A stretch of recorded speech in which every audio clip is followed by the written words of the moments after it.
Hi guys, welcome back sa atong part 2. Nasa part 2 na tayo guys sa ating pag-expose sa mga time setters. Andito pa rin tayo sa topic outpouring of the Holy Spirit na kung saan naglagay sila ng petsa December 18, 2025. Mangyayari daw yung outpouring of the Holy Spirit. Ngunit sa part 1, nakita natin na binago nila, no? Nagbigay ng study yung si Aljon Hilario. December 13 pa lang, 5 days bago mangyari ang December 18, 5 days na lang nagbigay siya ng study and then ni-revise niya yung kanilang doktrina or stand with regards sa outpouring of the Holy Spirit. Yun yung na-cover natin sa part 1. And then dito sa part 2, gusto kong balikan yung quotation na binasa niya sa SH page 84. So gusto kong balikan natin yun. Dito tayo mag-start para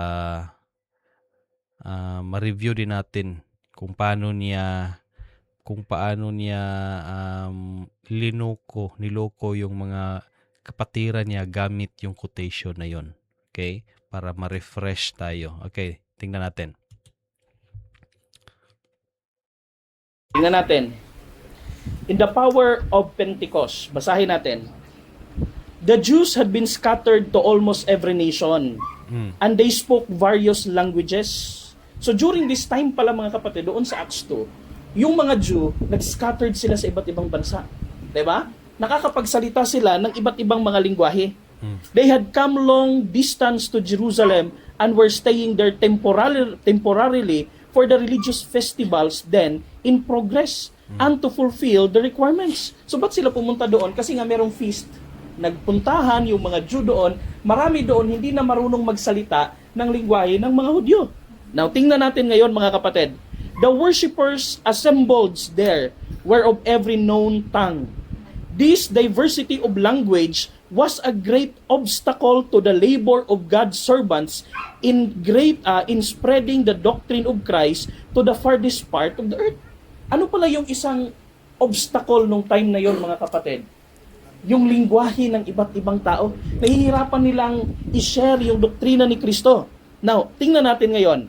But God filled the need of the apostle in a miraculous way unto the people. This most perfectly confirm the testimony of this witness for Christ. Ano yung ginawa ng ating Panginoong Diyos? Ibinigay niya yung pangangailangan. So ano yung point na mauunawaan natin mga kapatid? Bakit sila nakapag-speaking of tongue na doon sa prophecy ni Joel, hindi naman yun binanggit? Kasi yun yung kailangan sa panahong iyon. Ibig sabihin mga kapatid, yung Holy Spirit, once ibuhos ito ng ating Panginoong Diyos sa ini-expect natin na panahon, huwag nating i-expect na lahat ng mga mirakulo pwede na nating gawin. Anytime na gusto nating magmirakulo, anytime na gusto nating maghealing, anytime na gusto nating mag-teleport, mangyayari yun? No. Kung ano yung need sa panahong iyon, yun yung ibibigay ng ating Panginoon. Like for example, pagdating ng panahon na yan mga kapatid, hindi pa naman nakita ng Panginoong Diyos na pangangailangan na yun. Hindi natin magagawa yun. At dahil ba hindi natin magagawa, sasabihin natin mali yung mensahe? Doon tayo minsan mga kapatid nagkakamali. At nung panahong iyon, hindi natin na-elaborate ng gusto. Hindi natin na ipaliwanag ng gusto. Kasi doon lang talaga tayo mga kapatid kung saan tayo nilid ng ating Panginoong Diyos. Now, ano pa mga kapatid? Okay, pause muna ako dyan. So, gusto ko lang i-explain ng mabuti itong quotation na binasa niya. Kasi, ang ginawa niya, binasa niya and then translate lang naman niya and explain. Iba yung i-dissect talaga natin ano yung pinakalaman ng quotation na ito. So, tama yon, sinabi niya ito yung sa Acts 2 na yung mga Hudyo.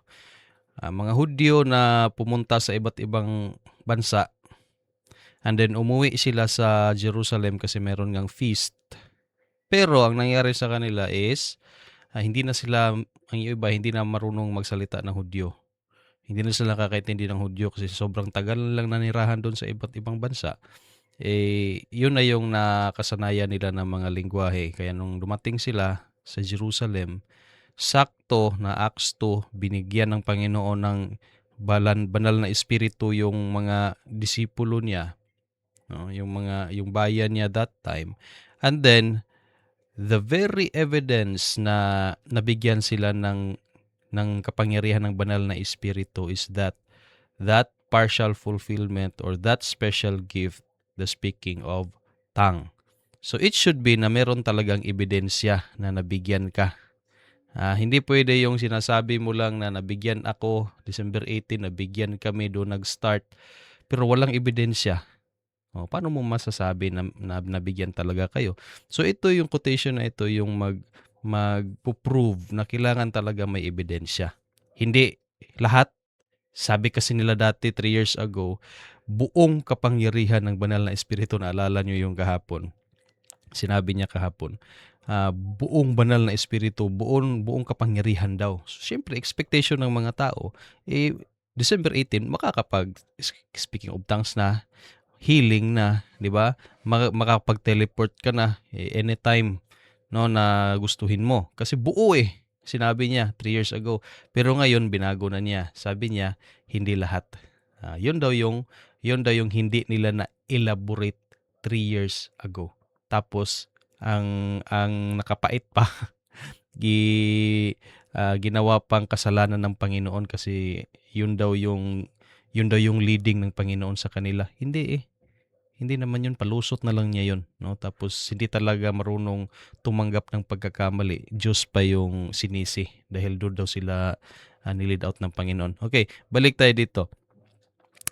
Nung nagkaroon na ng speaking of tongues, sinabi kanina, binasa kanina, yun yung need nila that time. Kasi nga, nag-preach sila, problema nila, paano natin mapaintindi sa mga tao na hindi na sila nakakaintindi sa ating lingwahe. So, nakita ng Panginoon yung pangangailangan nila,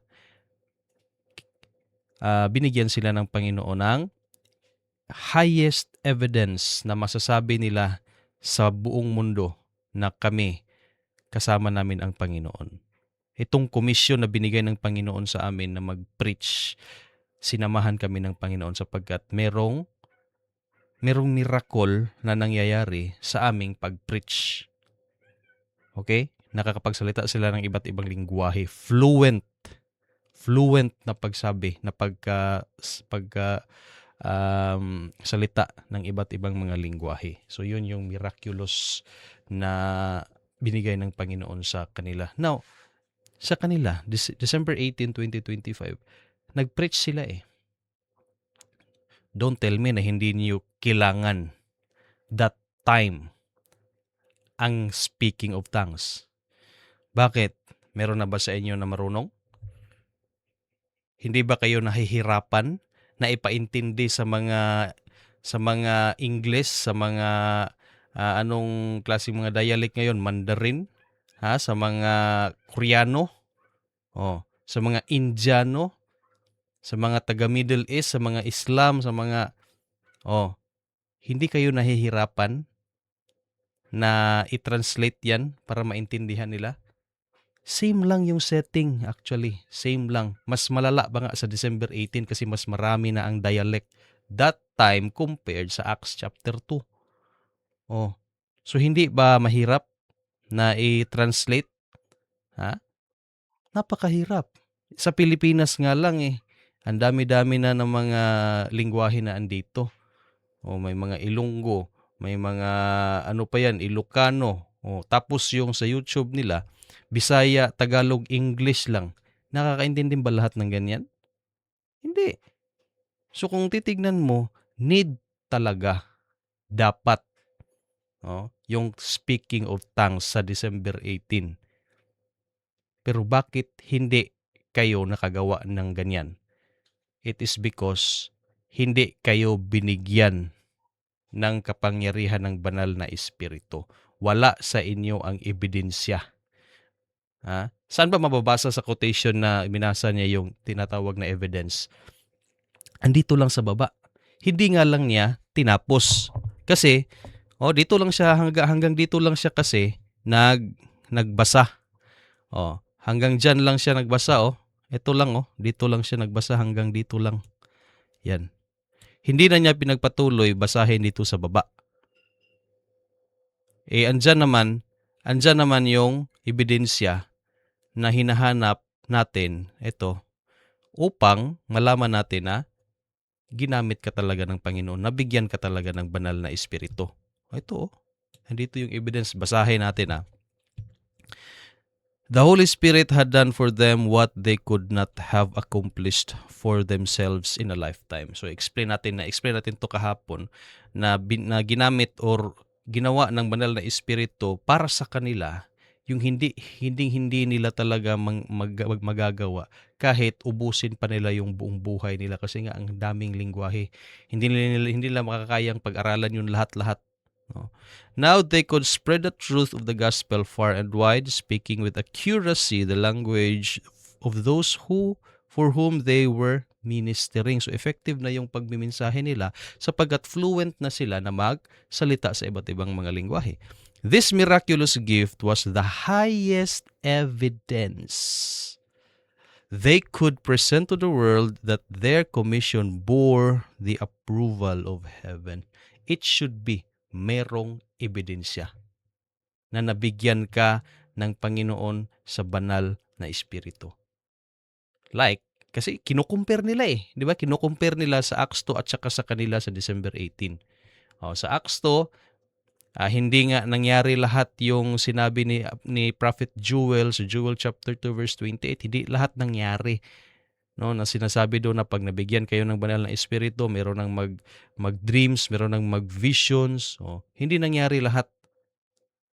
Pero ang nangyari iba. Nag-speaking of tongues. Kasi yun yung need ng mga apostles that time. Tapos kinumpir nila sa kanila sa December 18. Sabi nila, hindi lahat mangyayari sa December 18. Katulad din yan doon sa Acts chapter 2, hindi rin lahat nangyari. Now, ang tanong, sa December 18, ano yung nangyari? Kahit konti lang. Meron ba? Kahit yung sinasabing partial. Meron ba? Kahit partial, wala Then, kinukumpare mo yung sarili nila, sa yung December 18 nila doon sa Acts chapter 2. Napakalayo. Walang ebidensya na nabigyan kayo ng banal na espiritu. Yun yung point dyan. No? Wala kayong ma-present sa sanlibutan na, nabigyan talaga kami sa December 18 ng banal na espiritu. Kaya hanggang ngayon, tahimik kayo tungkol sa December 18. Ano nang petsa ngayon? April 20 na. Ilang buwan na ba ang lumagpas yung December 18, 2025? Ilang buwan na. Marapit nang matapos yung May 15, 2026 na sinasabi ninyo, hanggang ngayon wala pa rin kayong ebidensya na maipakita sa sanlibutan na nabigyan kayo ng banal na espiritu. Bakit kayo tahimik tungkol sa December 18? Kasi nga wala kayong maipakita na ebidensya. Palpak, in short, yung December 18 ninyo. Palpak naman talaga kasi nga hindi yan sinamahan ng Panginoon. Okay? So kung pagpatuloy natin ito, pagbasa, ito yung hindi niya binasa. Ito. Hindi niya to binasa. Hanggang dito lang siya. Hindi niya binasa dito kasi nga mabubuko siya yung mga panluloko niya. Dito siya ma-reveal yung pangluloko niya sa kanilang mga membro. Kaya nga siguro hindi nila ito pinost sa kanilang video sa kanilang YouTube or sa mga social media kasi talagang mabubuko talaga, no? So buti na lang, napakabuti ng Panginoon na binigyan tayo ng access sa exclusive na recording na ito. Exclusive to, para lang talaga ito sa kanila. Pero nabigyan tayo, no? Nakakuha tayo ng access dito. So, ganun kabuti yung ating Panginoon. And then, eye-opener talaga ito sa lahat ng mga time setters na naloko, nandyan pa sa loob, naghihintay kailan mangyayari ang kalukuhan nila. No? So, it is an eye-opener. It is sana magiging turning point nyo na ito, na kung gaano kayo niloloko ng taong to. Aljo na Hilario na yan, kasama ng kanyang mga kampon na mga ministro. Okay, pagpatuloy nating pakinggan kung ano pa yung sinasabi niya. Tingnan natin yung principle sa Philippians chapter 4, verse 19. Ito yung sinabi ng ating Panginoong Diyos. Philippians chapter 4, verse 19. Ito, Diba? Hindi na niya pinagpatuloy basahin yon. Lumipat na siya sa kabilang, sa another na quotation or teksto sa Biblia. So, tinago niya talaga to, hindi niya binasa. So, yon yung mga kasamahan nila na hindi rin nagbasa hanggang sa nagpakikinig lang or kumbaga nagbasa siguro pero hindi nila naiintindihan sapagkat nandyan sila sa grupo na demonyo na ang nag-lead out. So, hindi mo talaga yan maiintindihan. Not unless lalabas ka dyan mo pa maiintindihan lahat-lahat. Dyan ka pa ma-enlighten, maliwanagan the moment na lalabas ka dyan sa grupo na yan. Right? So, pakinggan natin patuloy. yung punto mga kapatid na gustong ipaunawa sa atin ng ating Panginoong Diyos. Philippians chapter 4, verse 19, "But my God shall supply all your need according to His riches in glory by Christ Jesus." Tama. Walang problema. Tama yan. Panginoon lang naman talaga yung nagsusupply sa atin ng lahat ng ating pangangailangan. Yung sa kanila lang, hindi na Panginoon ang nagsupply. Diablo na. So kung ano yung pangangailangan natin, pagdating ng panahong iyon mga kapatid, December 18, ini-expect natin, kung ano yung need natin sa panahong iyon, yun yung ipro-provide ng ating Panginoon. Kaya hindi natin pwedeng sabihin na mali kasi walang healing na nangyari, mali kasi hindi kami nakapag-speaking of tongue, mali kasi hindi kami nakapag-teleport. Mali naman talaga kasi wala kayong ebidensya. Wala kang ebidensya na maipakita na tama kayo. Di ba?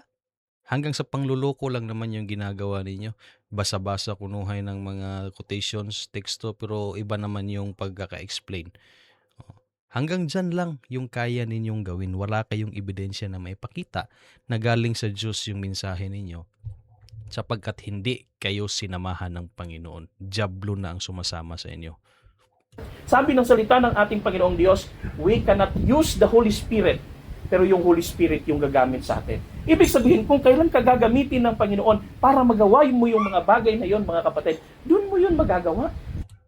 Ibig sabihin, hanggang ngayon hindi pa kayo ginagamit ng Panginoon. You cannot use the Holy Spirit but the Holy Spirit will use you. Saan yung ebidensya na ginamit kayo ng Holy Spirit? Saan yung ebidensya na katulad ng panahon sa mga apostoles na ginamit sila ng Holy Spirit na nakapagsalita na sila ng iba't ibang lingwahe, pagaling na ng mga sakit. Bigla-bigla na lang nawawala tapos napunta sa ibang lugar. Saan? Malapit na matapos ang itinakda ninyo na panahon. May 15, 2026. Pero ngunit, bakit hanggang ngayon wala pa rin tayong makikita, wala pa rin kayong maipakita sa amin na ebidensya? Kung tutuusin, pwede kayong sakyan ng diablo eh. Pero makita niyo kahit diablo ayaw sumakay sa inyo eh. Ayan. So, wala kayong maipakita talaga. Ibig sabihin, wala kahit isa sa inyo ang pwedeng gamitin ng banal na espiritu. Bakit? Iba ang tinuturo ninyo dun sa banal na espiritu. Walang magamit ang banal na espiritu sa inyo.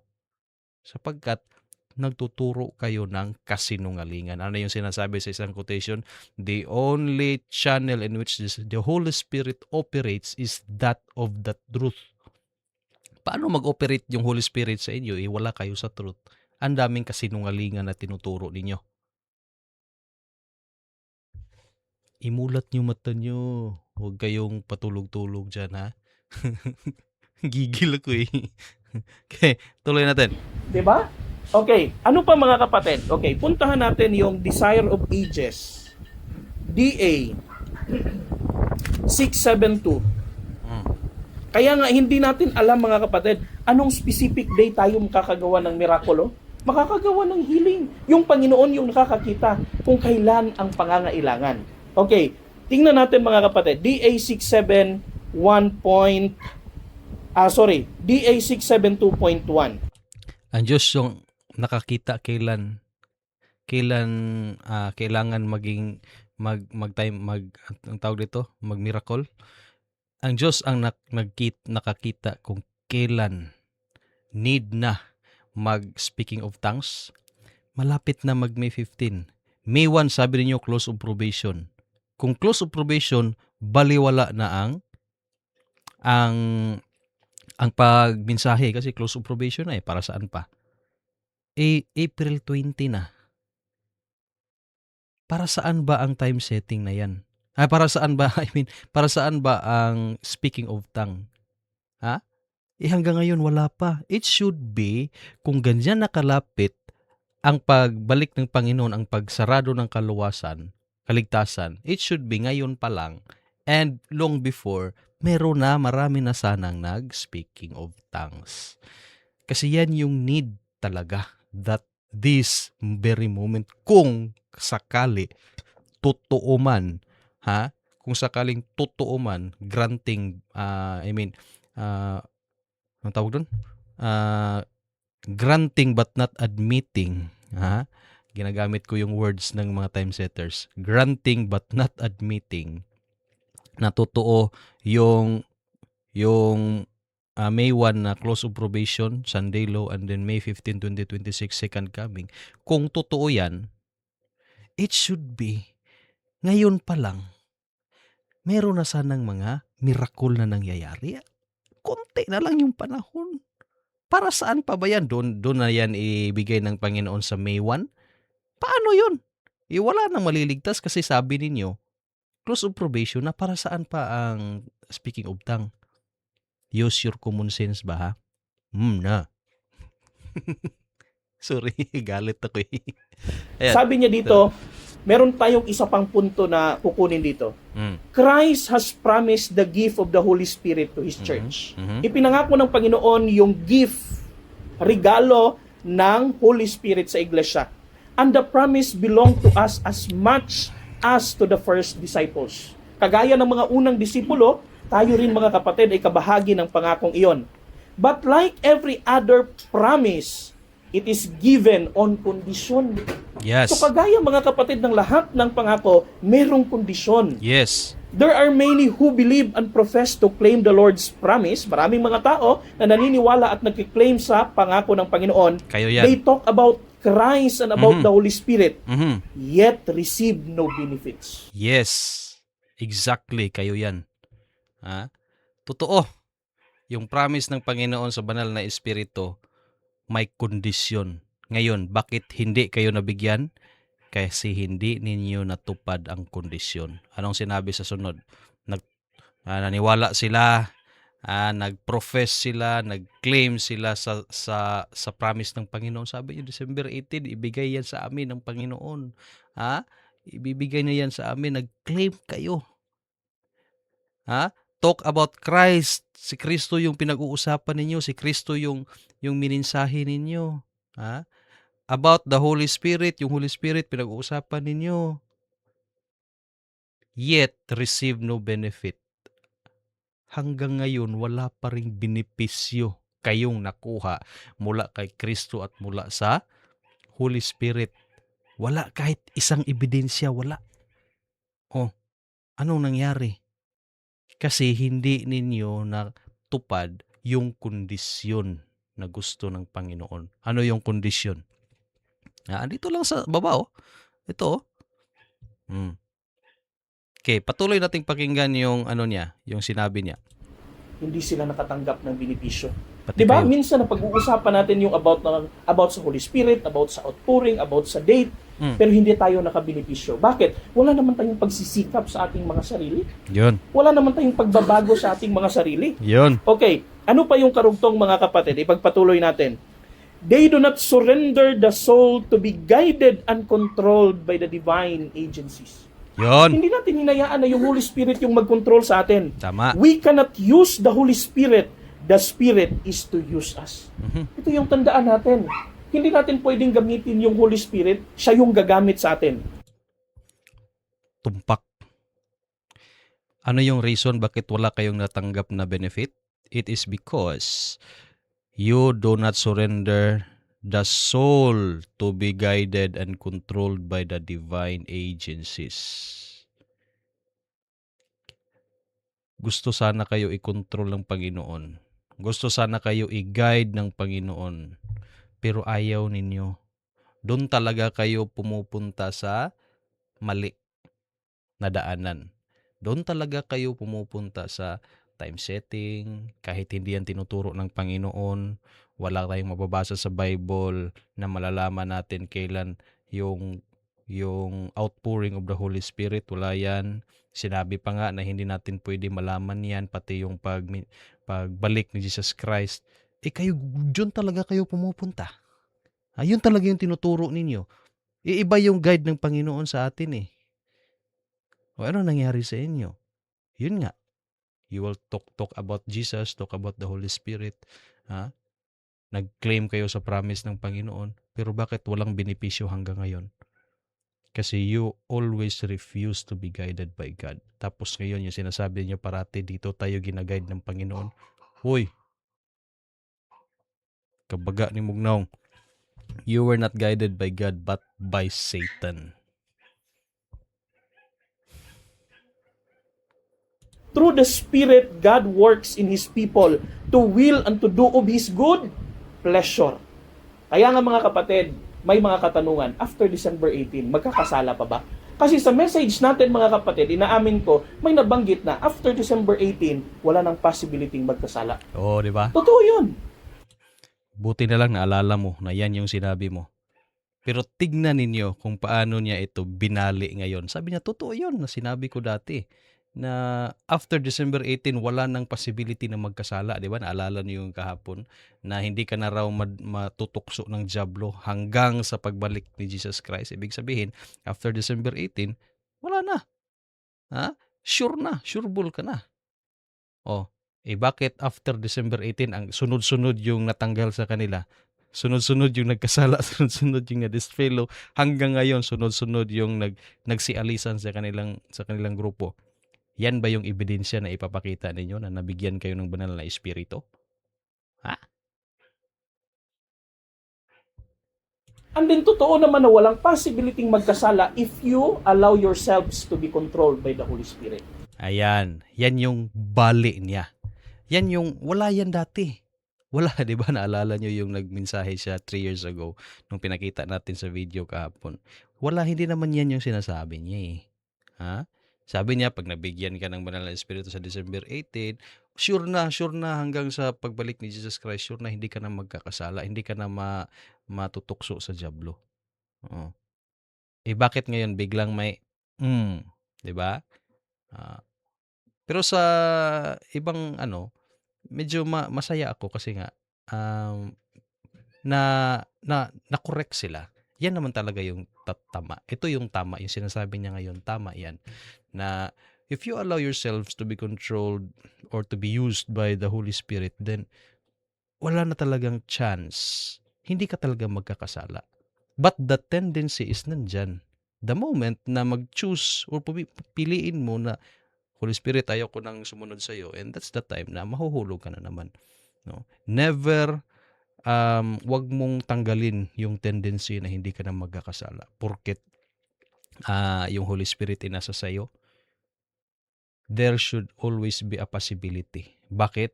The choice is always yours. Yung choice parati nandyan sa iyo.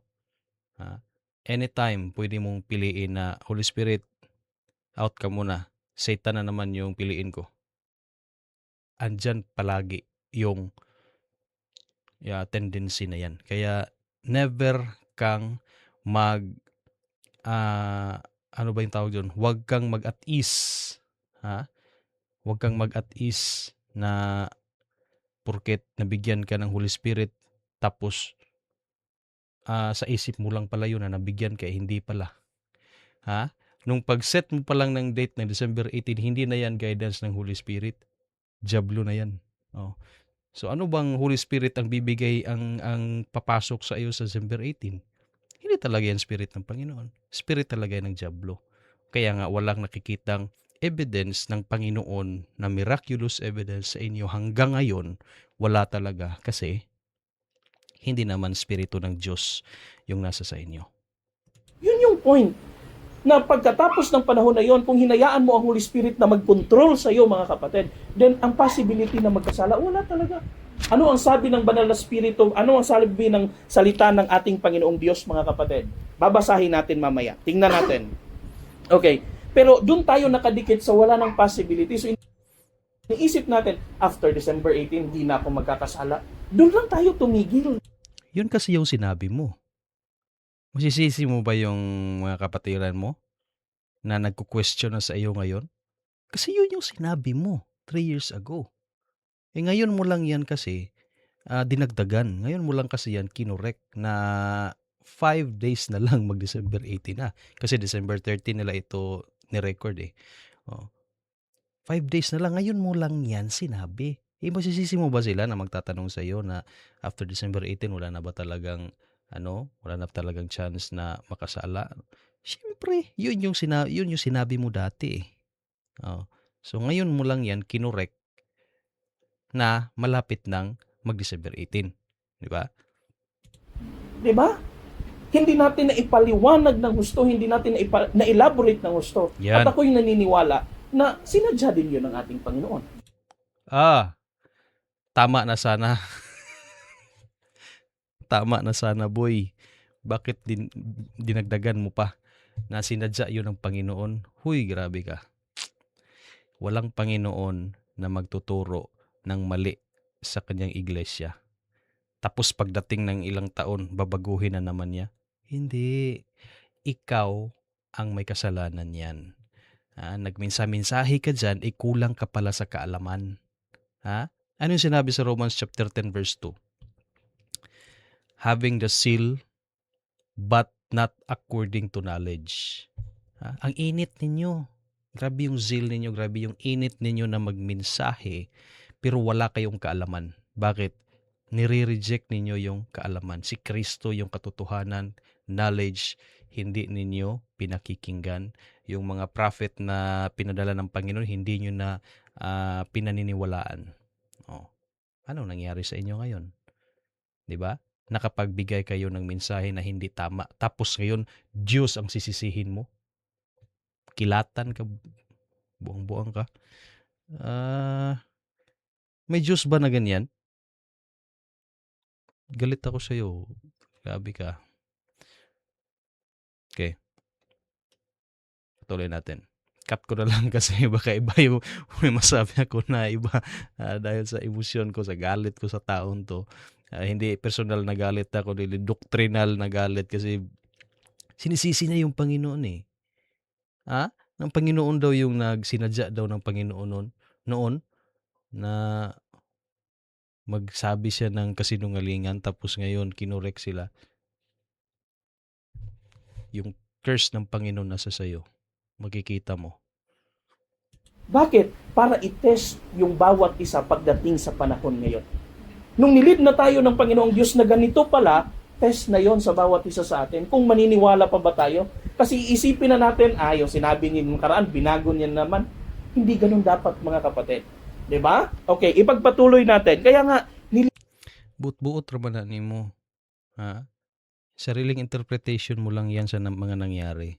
Na nagbigay ka ng mali noon. Sinadya ng Panginoon yon. So gusto mo talaga ipagpilitan na pag-preach mo ng mali noon is ginaid ka pa rin ng Panginoon noon. At tapos hanggang ngayon, ikaw pa rin yung ginamit ng Panginoon na i-correct yun. Tapos dinesign ng Panginoon yon talaga na magkakamali ka noon para i-test yung mga puso ninyo ngayon. Ikaw lang ang nag-interpret na ganyan.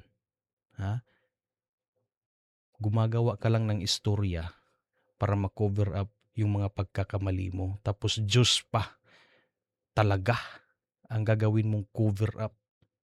Ayaw mo talagang umamin ng kasalanan, ng pagkakamali. Diyos talaga yung i-accuse mo na ginaid kayo doon sa mali. Loko ka. Buang-buang ka. lead tayo ng Panginoon. Yung Panginoon yung nagli-lead sa atin, mga kapatid. Okay, ipagpatuloy nating basahin. Sabi niya dito mga kapatid, but many will not submit to this. They want to manage themselves. Gusto nila, sila yung may control sa kanilang mga sarili. Ikaw Kaya yan. after December 18, kung yun pa rin yung pag-uugali mo, gusto mong ikaw yung may control sa sarili mo, do you think hindi ka magkakasala? Diba? Doon ka magkakasala mga kapatid. Pero kung ang Holy Spirit yung hayaan mo na mag-control sa iyong sarili, gawin kung ano yung gustong ipagawa sa iyo ng ating Panginoong Diyos, paano ka magkakasala nun? Okay, ipagpatuloy natin. Sabi niya dito, this is why they do not receive the heavenly gift. Only those who wait humbly upon God, who watch for His guidance and grace, is the Spirit given. Sa mga taong nagbabantay lamang mga kapatid, at hinahayaan na i-guide sila ng ating Panginoong Diyos na matatanggap nila or ibibigay sa kanila yung Espiritu. The power of God awaits their demand and reception. Naghihintay pala mga kapatid yung kapangyarihan ng Diyos. This promised blessing, claimed by faith, brings all other blessing in its train. Yan. Napakaganda na linya. Ha? Na ang Diyos yun bang nag-wait, nagpaabot, naghihintay lang kung kailan ibigay. No? So, naghihintay lang ang Panginoon sa mga tao na karapat-dapat bigyan. Tapos, kung mabigay niya yung kapangyarihan na yan, ano yung sabi dito? Brings all other blessings in its train. Train. Pagbigay niya, sunod-sunod na yan. Sunod-sunod, sunod-sunod. Hindi lang buo. Mali yung sinabi niya dati na buong kapangyarihan. Diba? Oh. Pero dito, ang katotohanan yan is hindi buo. Sunod-sunod. Katulad sa Acts chapter 2, hindi naman sila nakapaghiling kaagad. Ano yung unang ibinigay ng Panginoon sa kanila? Speaking of tongues. And then healing. Oh, sunod-sunod yan. Hindi yan isang bigayan. Katulad ng sinabi niya 3 years ago. Mali yun. Ito yung tama. Oh, so, train. Blessings of train. Oh, sunod-sunod. Ngayon, may nangyayari bang ganyan sa inyo? Ha? Kahit partial, wala. Paano susunod yung iba na mga blessings ng Panginoon kung wala pa sa una? Di ba? Toto. Patuloy natin to.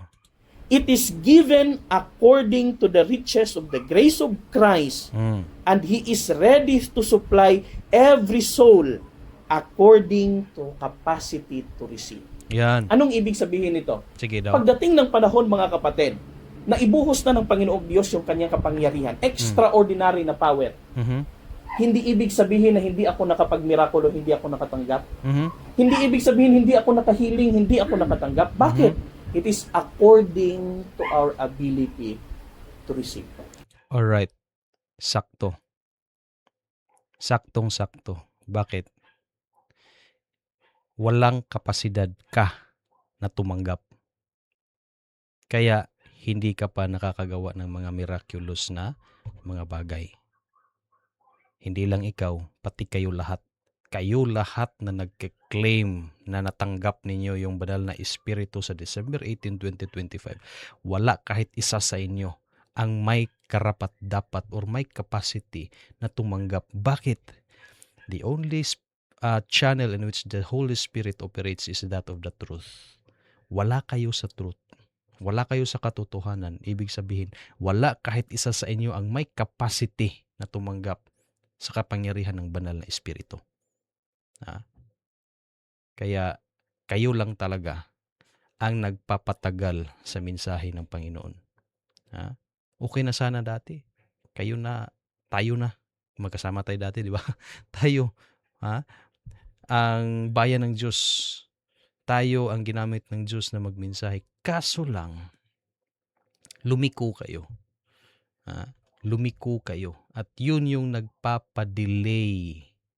Yun yung nagpapadelay, nagpapatagal sa gawain ng Diyos. At yan talaga yung plano ng kaaway ng Diablo, na papatagalin pa niya kasi alam niya he has but a short time. Kaya gusto niya talaga tumagal.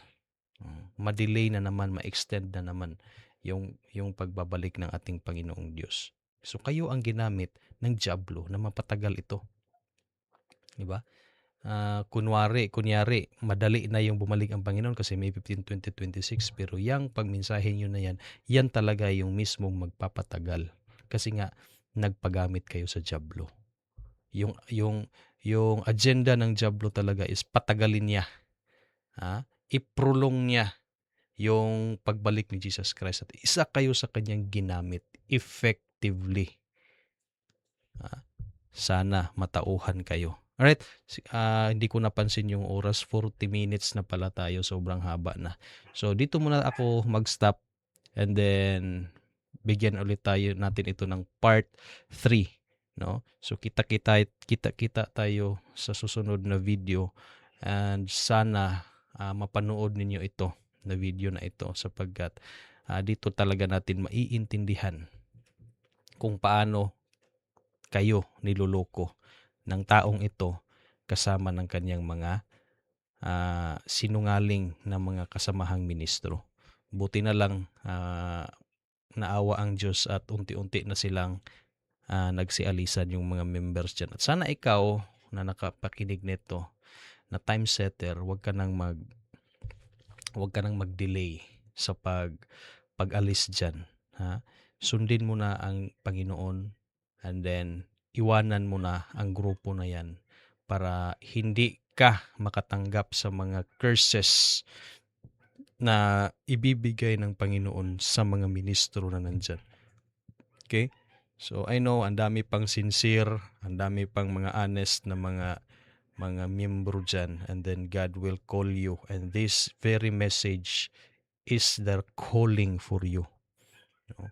Tinatawagan ka ng Panginoon na umalis ka na dyan. Huwag kang mamroblema, sabi ng Panginoon. Sabi ng iba na, saan ako pupunta? Kung aalis ako dito, saan ako pupunta? Siyempre sa Panginoon. Balik tayo sa salita ng Panginoon. Balik tayo.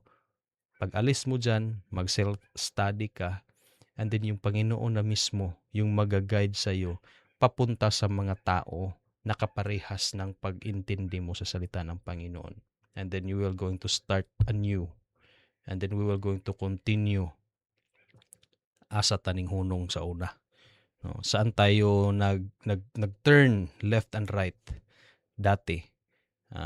Doon tayo magsimula. And then we will go straight forward papunta sa Panginoon.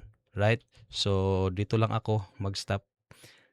God bless sa lahat and keep sharing this video para makarating pa sa iba't ibang mga tao, especially sa mga time setters. God bless. Kita-kits sa susunod na video. Amping kanunay.